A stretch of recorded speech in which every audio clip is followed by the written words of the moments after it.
everyone, welcome to course number 1. I'm your host Jordan. First thing we're going to be talking about is your smartphone and some really key settings on your phone that will enable you to get started and to help take better photos.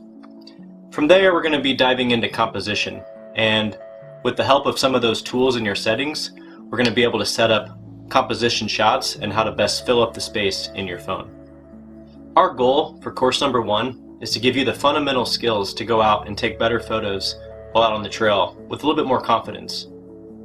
Hopefully the grid and understanding composition and understanding some key settings on your phone will help you go out and achieve this. So the first thing we're going to do is look at the settings on your phone.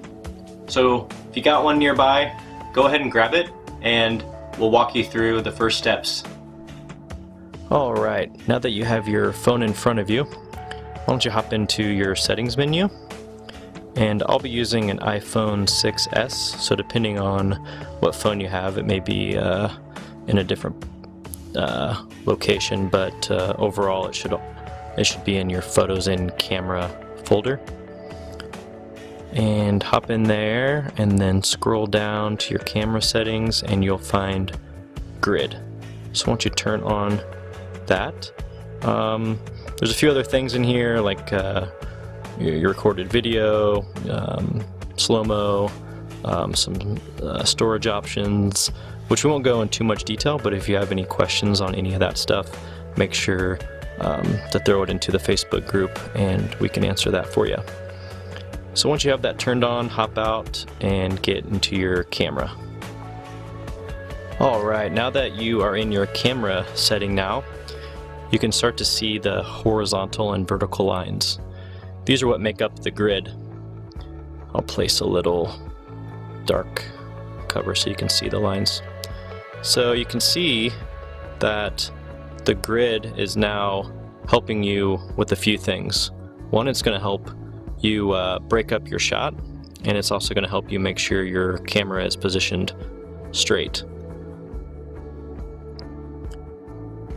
Now that the grid is all set up, there's a few other things that I think are worth mentioning in your settings.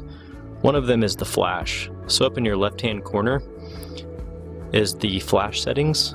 I can't recommend enough to have this setting off. The flash on a cell phone creates really harsh and uneven light and can really almost, distort a photo. So I would say use natural light 99% of the time. The third thing I want to discuss is focusing and adjusting your lighting. So you can do all of this by simply tapping on your screen. The phone will automatically adjust based off of where you want to focus. The lighting can adjust, which is pretty awesome and really helpful. So if I want to focus on the red hat, that can be my target. If I want to focus on the blue hat, that can also be my target.